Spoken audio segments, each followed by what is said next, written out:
Muy buenos días. Gracias por acompañarnos de nuevo en las actividades del programa de Medicina Crítica y Cuidado Intensivo en el marco de las aulas abiertas de la Facultad de Medicina de la Universidad de Antioquia.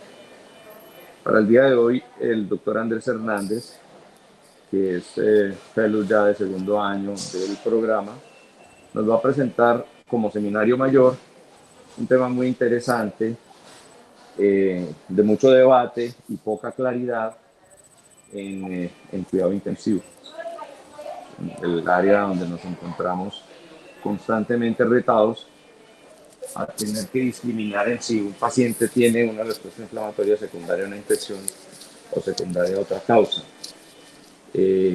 Sobre la utilidad de la procalcitonina nos va a hablar Andrés hoy, como profesor del programa y del grupo de infectología nos va a acompañar el doctor Diego Molina. Posiblemente tiene alguna dificultad para conectarse. Vamos a esperar que en el transcurso de la charla él se conecte y al final nos dé claridad sobre algunos asuntos que cualquiera de ustedes quiera preguntar. Al final, con la herramienta de levantar la mano, por favor, los que quieran hacerle preguntas, generar algún tipo de discusión o hacer aportes a la charla, serán bienvenidos. Muchas gracias de nuevo y adelante, Andrés. Profe, buenos días y buenos días a todos los que nos acompañan. Muchas gracias por la introducción. Como presentaba el doctor Ateo Ortúa, en esta oportunidad les voy a hablar de un tema muy interesante que estuvimos discutiendo en el transcurso de mi rotación por infectología, y es la utilidad de la procalcitonina en el paciente crítico por sepsis. Inicialmente, pues unos datos generales en cuanto a la sepsis. En Estados Unidos está descrito que se presentan 751.000 casos de sepsis y choque séptico por cada 100.000 habitantes, y esto produce unos sobrecostos anuales aproximadamente de 16.000 millones de dólares.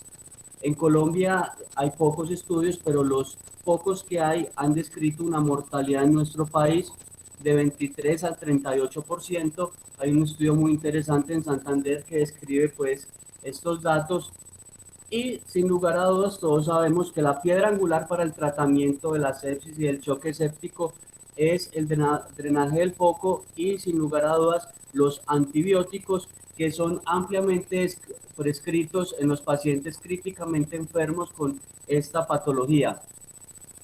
Adicional a que es la piedra angular para el tratamiento, también es reconocido que los antibióticos están asociados a alteración de la ecología intrahospitalaria en cuanto se trata a la generación de multiresistencia de diferentes gérmenes, a colitis, a diferentes alergias, aumento de costos, y también está descrito que los antibióticos están asociados a aumento de la estancia hospitalaria.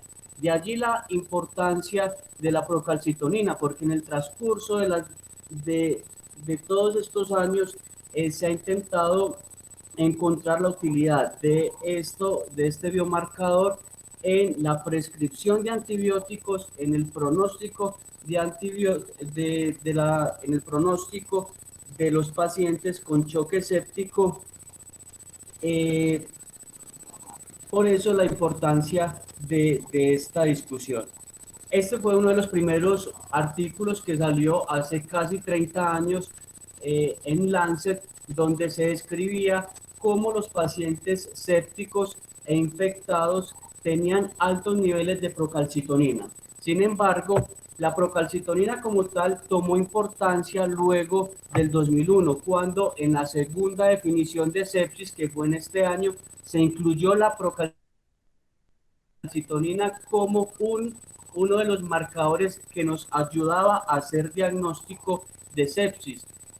Como lo pueden ver ahí, entonces, si el paciente en esta segunda definición tenía unos niveles aumentados de procalcitonina 2 veces por encima del valor de referencia, se consideraba que tenía un marcador inflamatorio, y podía uno hacer con este marcador y otros de los criterios que aparecen en la tabla el diagnóstico de sepsis. Jean-Louis Vincent, que es uno de los autores de la segunda definición, de la tercera definición de sepsis, y es uno de los autores de la guía de sobreviviendo a la sepsis, hizo esta revisión muy interesante donde describe que hay 178 marcadores que se han estudiado en sepsis, pero sin lugar a dudas la procalcitonina quizás es el marcador más importante que se ha estudiado en el transcurso de las últimas 3 décadas. En cuanto a la procalcitonina, entonces tenemos que es el precursor de la calcitonina. Es una proteína de 116 aminoácidos con un peso molecular de 13 kilodalton. En los pacientes normales, esta biomolécula es sintetizada en las células C de la tiroides, pero en los pacientes que están infectados hay otros tejidos como por ejemplo el pulmón, el intestino, las células del hígado, los monocitos y los macrófagos comienzan a sintetizar esta proteína. Es muy importante que cuando el paciente tiene un estímulo por una infección bacteriana, se liberan diferentes endotoxinas, factor de necrosis tumoral, interleuquina 1B, 2 e interleuquina 6, y estas moléculas son las que producen la elevación de la procalcitonina, que puede detectarse luego del estímulo en la circulación entre 3 a 4 horas.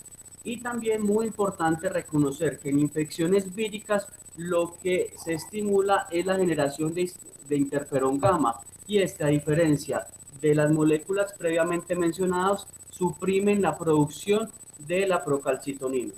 También es importante mencionar que el pico plasmático de la procalcitonina en los pacientes con infección bacteriana se produce de 6 a las 24 horas y la procalcitonina tiene una vida media de 24 a 35 horas.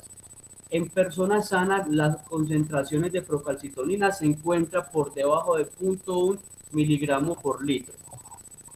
Entonces, es muy importante resaltar que los niveles séricos de procalcitonina son muy bajos en los individuos sanos y que aumentan de 2 a 4 horas después del inicio de la sepsis.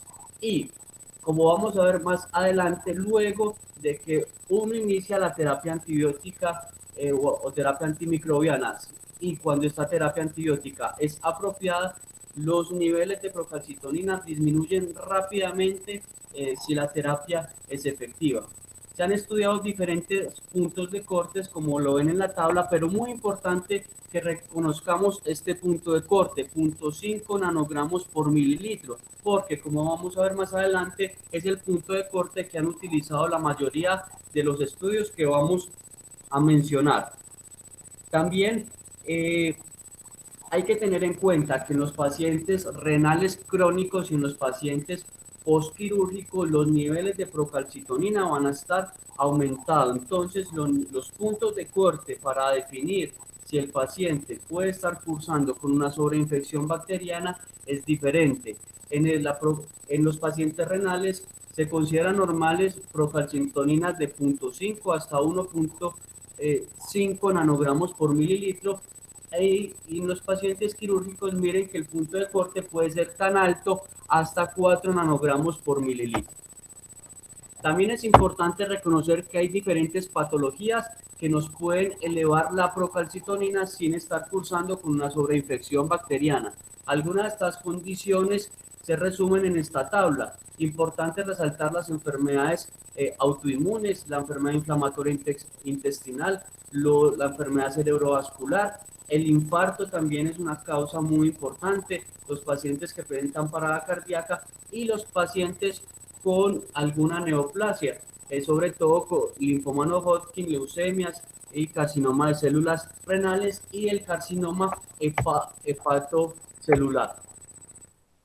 Ahora sí, entrando un poco más en la discusión que nos trae hoy, hay 4 escenarios muy importantes en los cuales se ha estudiado la procalcitonina. Esos 4 escenarios son procalcitonina para diferenciar una infección bacteriana de otros estados inflamatorios. El segundo escenario es la procalcitonina para guiar la terapia antimicrobiana. El tercer escenario, muy relacionado con El anterior es la procalcitonina para reducir el número de días de antibióticos. Y por último, se ha estudiado la procalcitonina como marcador pronóstico. Entonces, en los próximos minutos lo que vamos a hacer es intentar desarrollar cada una de estas preguntas y al final dar como una conclusión de la utilidad de la procalcitonina en cada uno de estos 4 escenarios. El primer escenario es la procalcitonina para diferenciar la infección bacteriana de otros estados inflamatorios, que quizás fue el primer escenario donde se pensó que podía ser útil este biomarcador.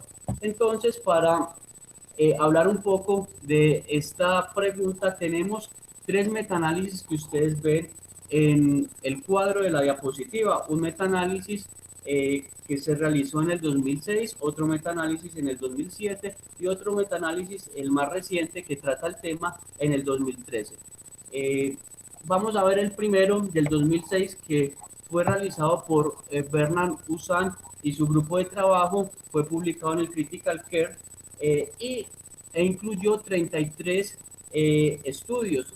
Esos 33 estudios lograron recopilar casi 4.000 pacientes, todos de UCI médico quirúrgica polivalente, o sea que pues recibía pues como todo tipo de pacientes.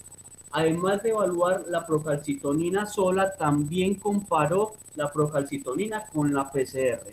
Y finalmente, esos fueron los resultados que arrojó esta revisión sistemática y metaanálisis. Finalmente concluyeron estos investigadores que la sensibilidad de la procalcitonina en el escenario de sepsis en el paciente crítico era de 42 a 97%, de una especificidad de 48 hasta el 100%, con una área bajo la curva, una precisión de 0.6. Recordar que entre más se acerque al 1, el área bajo la curva es más preciso. Finalmente, estos investigadores concluyeron, ¿sí?, que la procalcitonina no era adecuada para diferenciar sepsis en un paciente críticamente enfermo, pero que tenía mayor precisión que la PCR para definir infección de otros estados inflamatorios. Luego, en el 2007, o sea, al año siguiente, salió esta revisión sistemática y metaanálisis en Lancet. Este metaanálisis incluyó 18 estudios. Todos los estudios lograron recopilar un poco más de 2.000 pacientes. De estos 2.000 pacientes, 1.452 eran pacientes que estaban en la UCI, y a diferencia del estudio anterior, mostró que tenía una sensibilidad un poquito mayor de 73%, con un intervalo de confianza no tan amplio como el estudio anterior. Este encontró que el intervalo de confianza era de 69 al 77% y una especificidad del 71%, y un área bajo la curva un poco mejor de 0.79. A pesar de que los datos mejoraron, la conclusión de estos investigadores fue que la procalcitonina no podía distinguir entre una sepsis bacteriana de otro estado inflamatorio no infeccioso. Y finalmente tenemos este artículo también publicado en Lancet en el 2013, donde evaluaron 3.487 pacientes que sacaron de 30 estudios. Este estudio arrojó una sensibilidad de 0.77 con un intervalo de confianza de 0.72 a 81 y una especificidad mejor de 0.79. Y miren que el área bajo la curva se acerca más al 1 en 0.85. Finalmente, la conclusión de estos 4 investigadores fue que la procalcitonina podía ayudar a diferenciar sepsis de otro estado inflamatorio, pero que no servía como única herramienta, sino que se tenía que combinar con otras ayudas, por ejemplo, obviamente la anamnesis, el examen físico, otras ayudas diagnósticas, etc. Pero en este estudio nos daba como unas luces en las cuales la procalcitonina sí podía tener una utilidad en este escenario. Esta es la gráfica del área bajo la curva, donde pueden ver que es de 0.85. Recordar que entre más se acerca al 1, mayor precisión tiene en este caso la prueba diagnóstica para hacer pues el diagnóstico. Y acá tenemos los forest plot de la sensibilidad y la especificidad, donde nos da una sensibilidad de 0.77 y una especificidad de 0.79.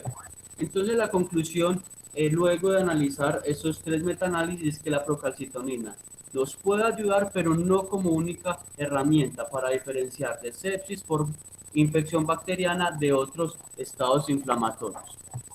Otra de las preguntas, otro de los escenarios que podemos analizar es la procalcitonina como guía de terapia antimicrobiana.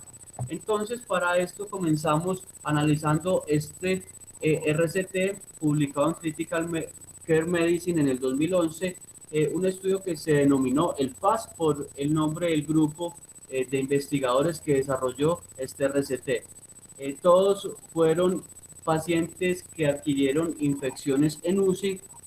Finalmente lograron recopilar 9 UCIs de varios países y finalmente incluyeron 1.200 pacientes. Este estudio fue muy bonito porque hicieron algo bien interesante. Cogieron un nivel de alerta de procalcitonina que ellos denominaron o escogieron como un punto de corte de 1 nanogramo por mililitro, ¿sí? Los pacientes que tuvieran procalcitonina mayor de este valor hacían mediciones diarias, y los que tuvieran un valor mayor de 1 nanogramo por mililitro se consideraba como un nivel de alerta de procalcitonina. Y en estos pacientes que tuvieran un nivel de alerta de procalcitonina, tomaban 3 conductas. La primera, ampliaban los estudios microbiológicos que incluían hemocultivos, cultivo de la vía aérea y cultivo de orina. Ampliaban los estudios radiológicos que, dependiendo pues del foco, ordenaban pues como los exámenes que el médico consideraba pertinente. Y lo más importante es que aumentaban el espectro antibiótico si ya venía recibiendo antibiótico el paciente, y si no venía recibiendo antibióticos y tenía un nivel de procalcitonina mayor de 1, iniciaban la terapia antibiótico. Por el contrario, los pacientes que tuvieran un nivel de procalcitonina menor a 1 continuaban el estándar de manejo convencional, que trataba de estudios microbiológicos si se consideraban pertinentes, estudios radiológicos pues si era necesario, y consideraban retirar la terapia antibiótica siempre y cuando, recuerden, el nivel de procalcitonina era menor a 1. Este estudio lamentablemente demostró que la medición diaria de procalcitonina con puntos de corte mayor a 1 nanogramo aumentaba el consumo de antibióticos de amplio espectro, aumentaba los días de antibiótico-terapia, aumentaba la estancia en UCI y aumentaba la duración de la ventilación mecánica invasiva, ¿sí? Entonces, por eso fue interesante este estudio y por eso toda la literatura que uno revisa hace referencia a este estudio. Y también muy importante este desenlace que ellos utilizaron, y fue la sobrevida, que fue similar en los pacientes que se controlaban diario con procalcitonina y en los pacientes que se controlaban con el estándar de manejo convencional. Este estudio, pues muy reciente, publicado en el 2020 en Irán, incluyó pues un metaanálisis que incluyó 11 RCT. De todos los RCT, 2.000 pacientes se controlaron con procalcitonina y otros 2.000 y poquito sin procalcitonina. Y finalmente, este estudio, este metaanálisis demostró que no había diferencias en la mortalidad, como lo pueden ver en ese forest plot. Tampoco había diferencia en la estancia en UCI y tampoco había diferencia en la duración de terapia antibiótica. Muy importante este estudio para la actualidad que vivimos actualmente fue el uso de la procalcitonina en los pacientes con COVID que estaban en la unidad de cuidados intensivos. Una corte pequeña de 52 pacientes, no se aleatorizó pues por las características del estudio, y algunos datos que podemos sacar de esta cohorte es que los pacientes que tenían procalcitonina mayor de 0.5 tenían más terapia de reemplazo renal. Los que tenían procalcitonina mayor de 0.5, la sobrevida a los 30 días era menor que los pacientes que tenían procalcitonina menor a 0.5. Entonces, según estos datos, como vamos a ver más adelante, la procalcitonina nos podría servir como pronóstico en los pacientes con sepsis, en este caso en particular con COVID. Adicionalmente, los pacientes que tenían procalcitonina mayor a 0.5 tenían más duración de estancia en la UCI. Miren, 5 días, 15 días, perdón, comparado con 5 días los pacientes que tenían una procalcitonina menor a 0.5. Y este otro estudio también relacionado con COVID, también muy interesante, fue una corte de 83 pacientes. De esos 83 pacientes, el 40% presentaron con infección bacteriana. Y miren esto tan interesante, la procalcitonina tuvo un área bajo la curva de 0.75 y no presentó diferencias estadísticamente significativas con otros marcadores inflamatorios, por ejemplo, la leucocitosis y la PCR, para discriminar pacientes que estaban con infección bacteriana. La conclusión de este estudio, aunque es un estudio de cohorte, es que era muy similar seguir a los pacientes o determinar si los pacientes tenían infección bacteriana siguiéndolos con leucocitos, pues con frecuentes leucocitos y PCR, que seguirlos con procalcitonina. Otro escenario bien importante para analizar la procalcitonina es en la reducción del número de días de antibiótico-terapia. Ese quizás es el estudio más importante que hay respecto al tema, un estudio muy famoso que se llamó el PRORATA. Este PRORATA fue un RCT que evaluó un poco más de 600 pacientes, 307 pacientes en el grupo de la procalcitonina y 314 pacientes en el grupo control.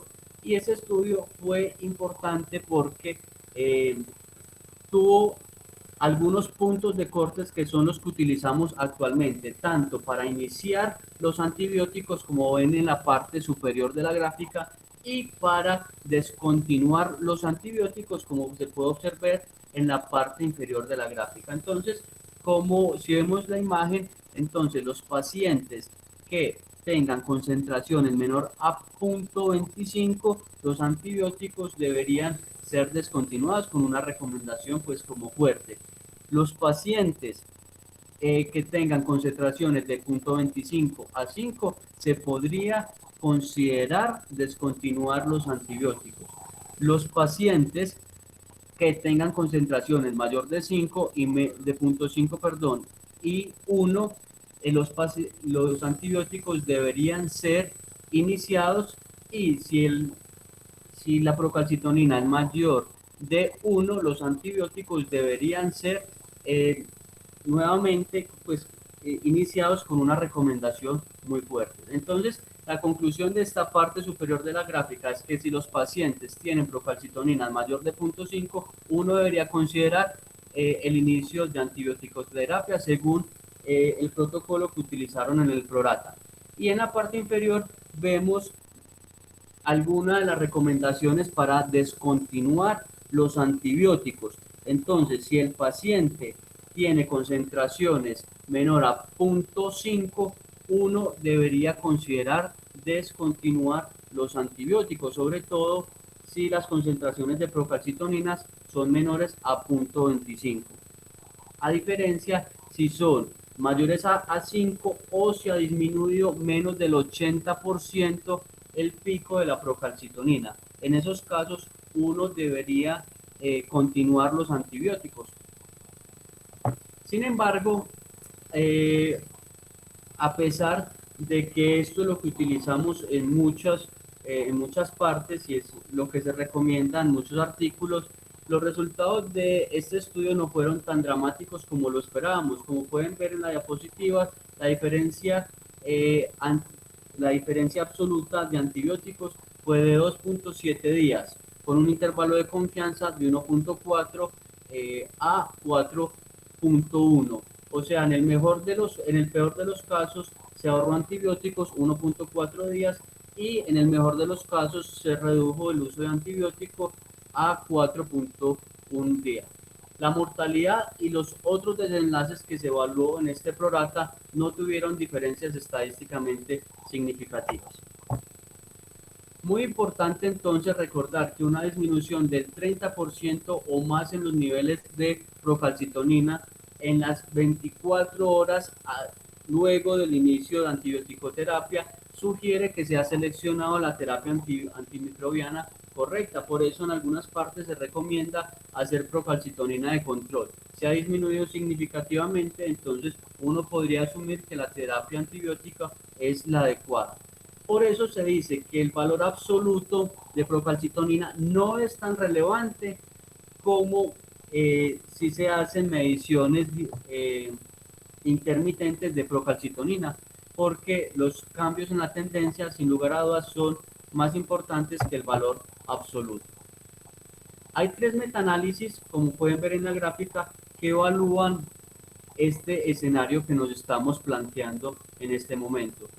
2 publicados en el 2018 y el último metaanálisis publicado en el 2019, que sin lugar a dudas es el más importante porque es el metaanálisis que más número de pacientes ha incluido, más de 5.000 pacientes. El primer metaanálisis fue el de Reed, el segundo el de Lancova y el tercer metaanálisis el de Pepper.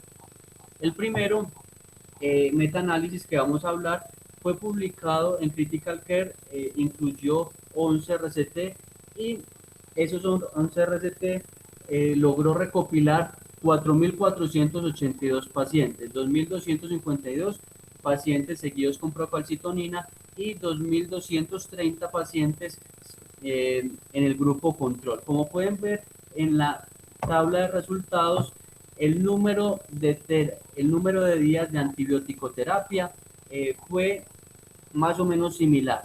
Para el grupo control 10.4 y para el grupo seguido con procalcitonina 9.3, con una diferencia 1R de menos 1.19, o sea que se ahorraron 1.1 días de antibiótico-terapia. Como pueden ver en la parte inferior, la mortalidad fue muy similar con un OR de 0.89 y un intervalo de confianza de 0.8 a 0.99, o sea, estadísticamente significativo.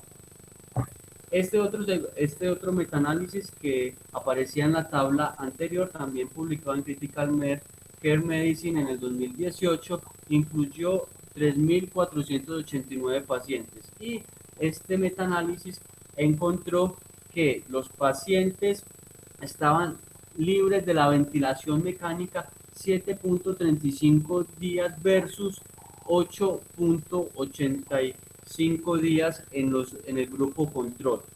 Y la mortalidad tuvo un RR de 0.9 con un intervalo de confianza estadísticamente no significativo de 0.79 a 1.03. La conclusión de este metaanálisis del 2018 es que los pacientes guiados por procalcitonina tuvieron una menor duración de los antibióticos en comparación a los controles, pero como pueden ver en los resultados no tuvo un impacto significativo sobre la mortalidad. Y finalmente este metaanálisis es el más reciente, publicado como les mostré ahorita en el 2019 en CHEST e incluyó 5.158 pacientes. Este estudio logró demostrar que los pacientes seguidos con procalcitonina tenían una disminución en la mortalidad con un RR de 0.89 y un intervalo de confianza estadísticamente significativo. Y también logró demostrar que los pacientes seguidos con procalcitonina tenían más días libres de antibióticos, con una diferencia media de 1.31 días. Entonces, hasta este punto podemos concluir que la procalcitonina nos podría ayudar en disminuir el número días libres de antibiótico-terapia en los pacientes con sepsis. Finalmente tenemos el último escenario, que es la procalcitonina como marcador pronóstico.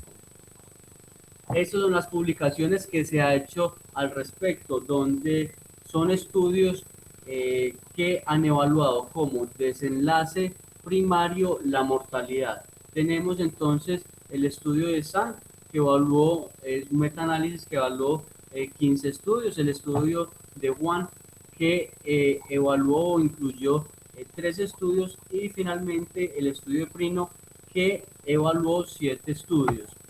Los vamos pues como a revisar uno por uno. Este fue el estudio de Prino, el más viejito, que es del 2013, donde, como pueden ver en el forest plot de la mano izquierda, donde la mortalidad evaluada como desenlace primario no fue estadísticamente significativa, con un RR de 0.91 y un intervalo de confianza que pasó de 0.6 a 1.36. Y en la parte, esa es la mortalidad intrahospitalaria, y en la parte derecha de la diapositiva vemos el forest plot de la mortalidad a 28 días. Vemos también que el RR fue de 1.02 con un intervalo de confianza estadísticamente no significativo. Entonces, la conclusión de este estudio es que la procalcitonina no nos sirve para disminuir la mortalidad en los pacientes con sepsis. Ese fue el segundo estudio que aparece en la tabla, es el estudio One, publicado en el 2017, también fue una revisión sistemática y un metaanálisis. Este metaanálisis incluyó más de 5.000 pacientes y analizó más de 13 estudios. También, como pueden ver en el forest plot, el RR es de 0.93 y el intervalo de confianza es estadísticamente no significativo. Entonces, este estudio también concluyó que seguir a los pacientes con procalcitonina no disminuía la mortalidad en el paciente con sepsis grave. Y finalmente es el estudio más reciente, publicado en el 2017 y realizado por Sang y su equipo de trabajo, un estudio que evaluó, un metaanálisis que evaluó, incluyó 15 RCT y analizó más de 5.000 pacientes, 5.486 pacientes en total.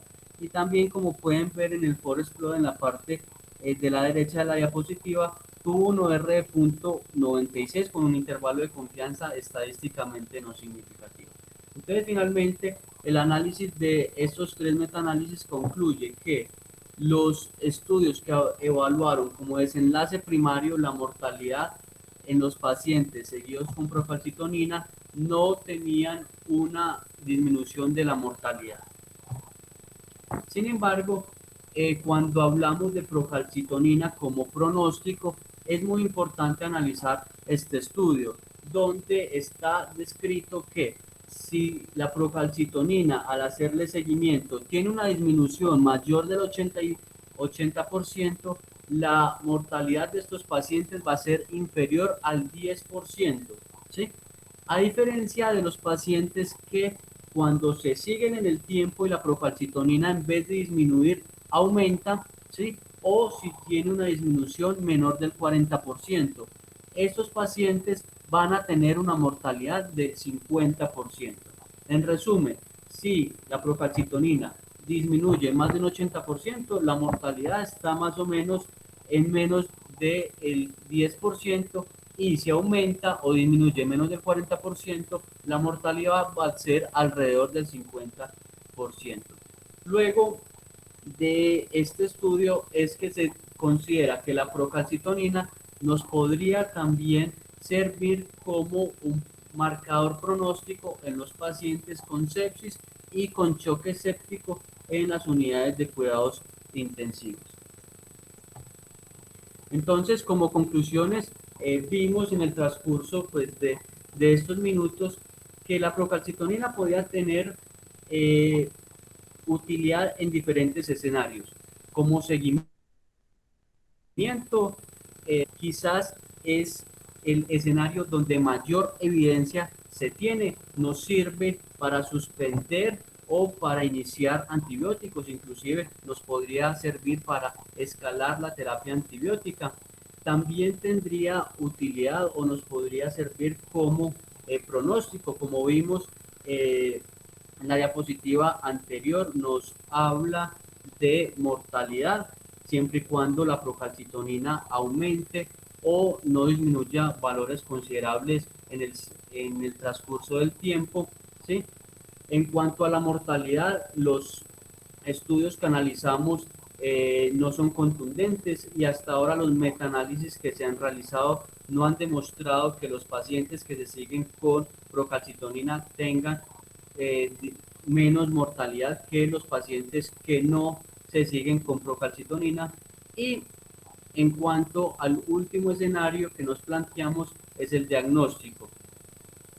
Quizás este escenario es el que menos evidencia tiene de todos los escenarios que estuvimos hablando. Muy importante también anotar que la procalcitonina nos puede ahorrar días de antibióticos. Como vimos en los estudios anteriores, aproximadamente nos puede ahorrar un día de antibiótico, que para muchos autores no es significativo, pero para algunos sí lo es.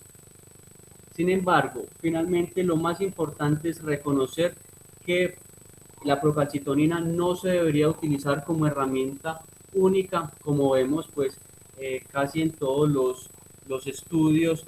Lo más importante, sin lugar a dudas, es la clínica, la anamnesis, el examen físico, todas las ayudas diagnósticas y toda esta información, juntarla, interpretarla y tomar decisiones respecto al paciente.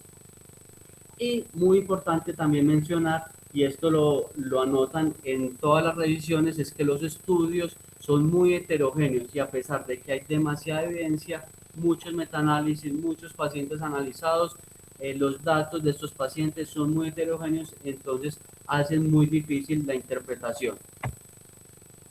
De todas formas, falta mucho por describir de esta entidad. En la actualidad uno pues busca en clinical trials y hay alrededor de 180 estudios en curso relacionados con procalcitonina y sepsis. Entonces, como les dije, hay mucho pues que anotar sobre esta biomarcador y su utilidad en el choque séptico y en otras condiciones. Bueno, muy bien, Andrés. Muchas gracias por tu revisión. No sé si el doctor Diego Molina ya nos acompaña, ya está en el foro con nosotros. Profe, aquí me acaba de escribir y me dice que no se puede conectar. Ah, Muy enredado. bueno, ok, listo, se enredó.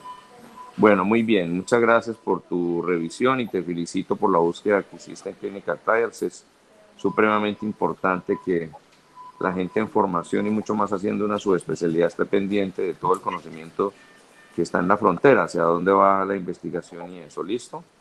Eso me pareció muy bien. No sé si alguien del público quiere hacer alguna pregunta, algún comentario. Por favor, la herramienta de levantar la mano para los que quieren hablar.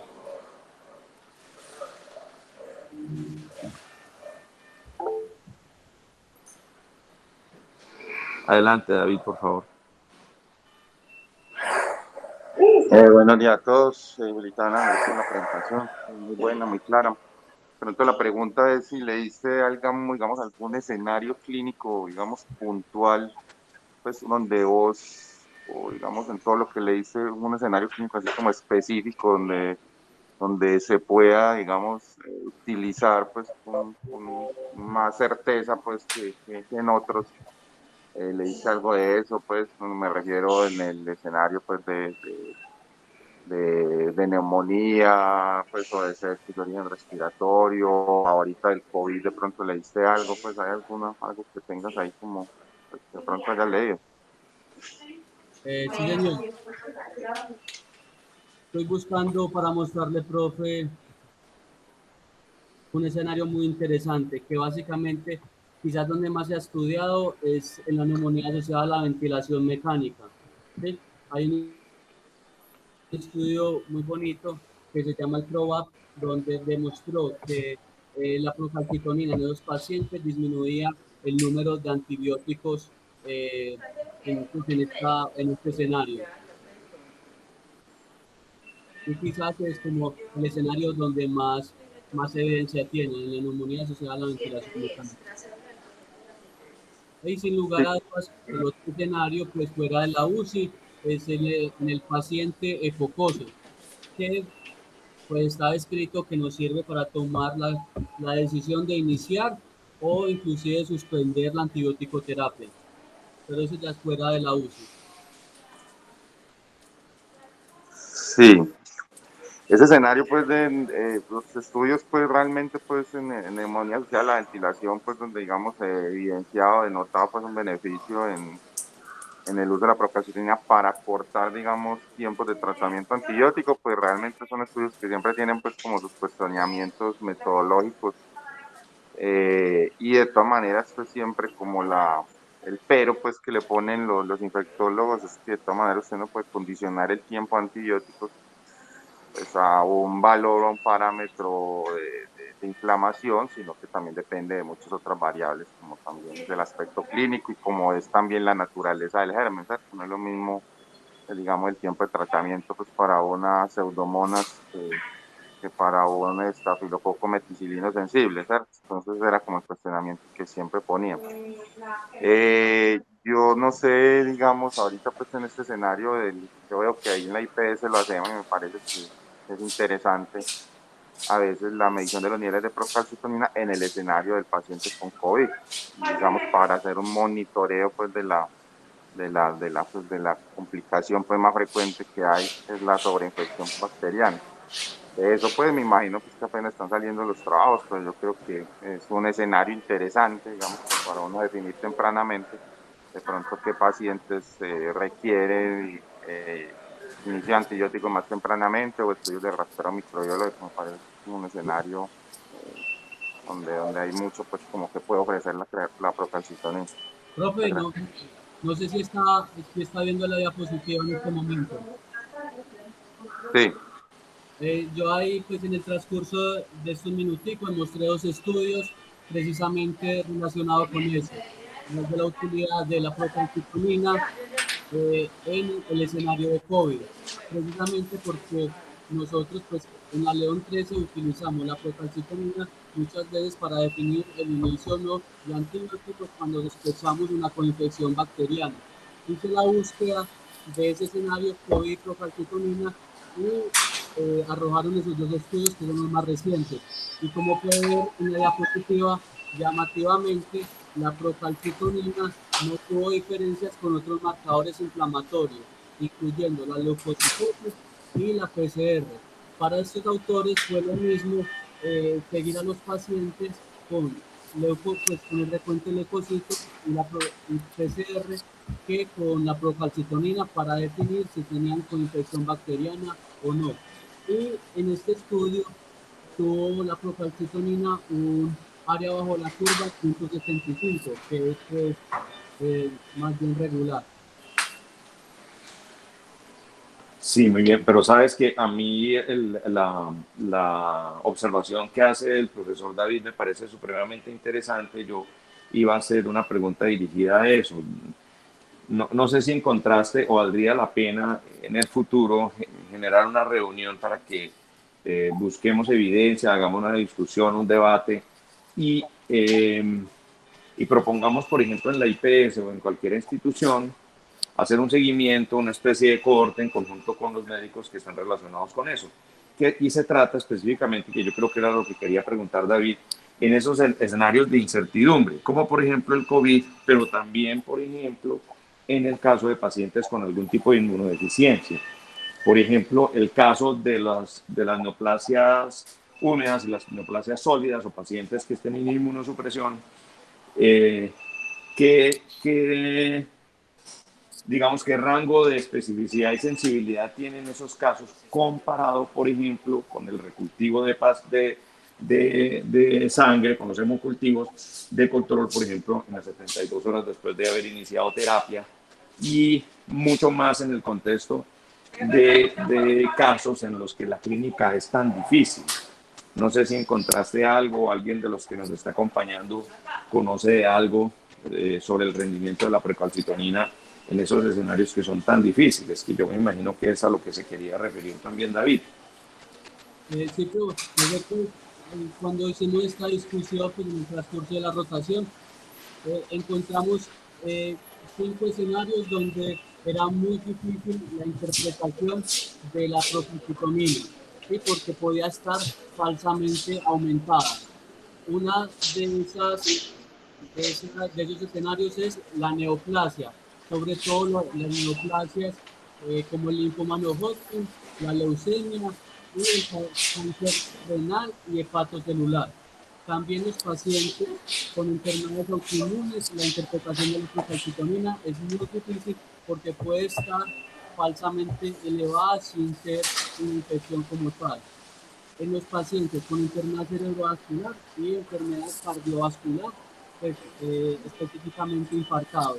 Y en los pacientes postparada cardíaca, por toda la tormenta de citoquinas, era muy difícil interpretar la procalcitonina en ese escenario porque va a estar falsamente elevada sin ser precisamente una infección sobrebacteriana. Entonces, esos 5 escenarios fueron los que pues están descritos y encontramos como escenarios donde la procalcitonina puede estar elevada y no corresponder a una infección bacteriana. Ok, muy bien, muy bien. Bueno, no sé si tienen más preguntas las personas que nos acompañan. El doctor Stevenson Rueda primero y luego el doctor Oscar Ramos. Adelante, Stevenson. Hola, profe. Buenos días, Andrés. Felicitaciones. Excelente charla y es un tema muy difícil. Quisiera hacer unos aportes. Yo sé que van a tocar muchas intervenciones que se ha hecho y que se ha realizado, pero para tener en cuenta el escenario fuerte, fuerte, fuerte de la procalcitonina es las neumonías. Es el escenario más fuerte. Y a pesar de eso, siendo el escenario más fuerte, a veces hay problema en la interpretación. Hay unos estudios en el cual toman una correlación, estudios de interpretación de áreas sobre la curva, y la procalcitonina tiene el mayor rendimiento sobre sensibilidad y especificidad cuando se une con otros parámetros. Y es llamativo que la procalcitonina, cuando se une con la PCR normal que pedimos en cualquier momento, tiene un rendimiento con un área bajo la curva que supera el 80%. Eso es para decirle que un valor solo de la procalcitonina no debe no debe inclinar una decisión. En el caso de COVID, en mi caso particular, en los pacientes que hemos tomado la procalcitonina, es para intentar unirlos con lo demás. Porque pues puede tener un paciente sometido a corticoides, obviamente dosis con fiebre, que solamente el COVID lo puede presentar, no necesariamente. Y el COVID también oxigenación caído que tiene una neumonía. Pero cuando uno pone todo en sí, la procalcitonina sí puede tener un poder, no cuando se analiza de manera individual. Los otros escenarios como bacterias, menos del sistema central tienden a ser menos fuertes en el escenario de la procalcitonina. En términos generales, es un valor que y es el más fuerte cuando se une con lo demás.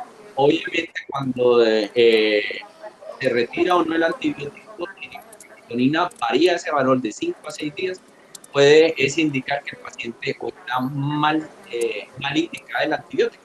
Pues si uno le va a colocar un antibiótico por 3 días y la procalcitonina lo quita el otro día, el número 4, posiblemente ni siquiera necesita antibiótico. Pero ese es como que ese apunte, profe, en general, que se necesita es hacer recorrelacionar con los más en corto.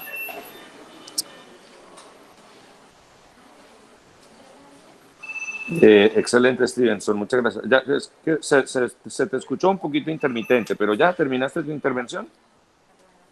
Sí, profe, qué pena. Paso el Vale. micrófono. Listo, ok, muchas gracias. Oscar, adelante. Profe, si quiere apague el micrófono que tiene mucha interferencia. Eso. Hola, buenos días a todos. Profe, ¿qué más? Andrés, felicitaciones por la charla y la revisión. Yo creo que quedan muchas incógnitas todavía acerca del papel real de la procalcitonina y creo que uno siempre tiene que ir a lo que hablaba David. Esto es una suma de factores, los datos clínicos, los paraclínicos, más el valor de la procalcitonina y la PCR, y ya la decisión queda de cada clínico. Entonces ahí también tiene que ver la experiencia de cada quien. mirando como otros biomarcadores, no sé si encontraste, si combinando como el valor de la PCR más la procalcitonina da más especificidad, o si evaluando otros biomarcadores que se vienen saliendo día a día en la literatura del cuidado intensivo encontraste algo. Yo encontré un artículo hace unos cuantos días y parece interesante. Yo creo que debemos tenerlo ahí en el radar de nosotros, que es una proteína que se llama la proteína, y suena como un poco chistoso, la proteína de piedra pancreática humana. Ya hay metaanálisis, ya hay algunos estudios publicados en Critical Care, que parece, y comienza uno a ver los estudios, aunque apenas se está empezando a escribir, que tiene mayor especificidad y sensibilidad.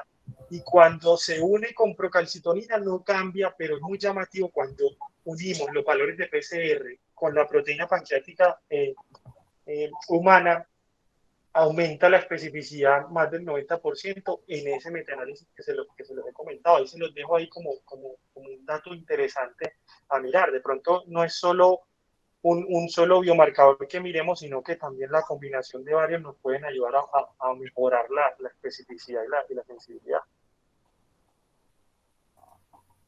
Gracias, Oscar. Pues sí, Adelante, adelante, Andrés.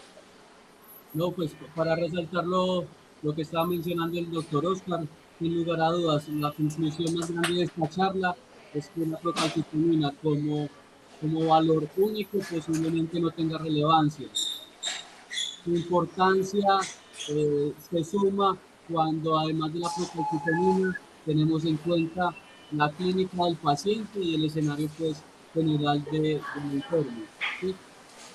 Eso es lo más importante. Y el segundo comentario, pues para responder puntualmente la pregunta, está muy relacionado con lo que acaba de mencionar Stevenson, que hay algunos estudios donde mencionaban que cuando unimos el valor de la procalcitonina más valores de la PCR, el AUC del área bajo la curva podía mejorar en algo pues este valor. Entonces la precisión mejoraba un poco.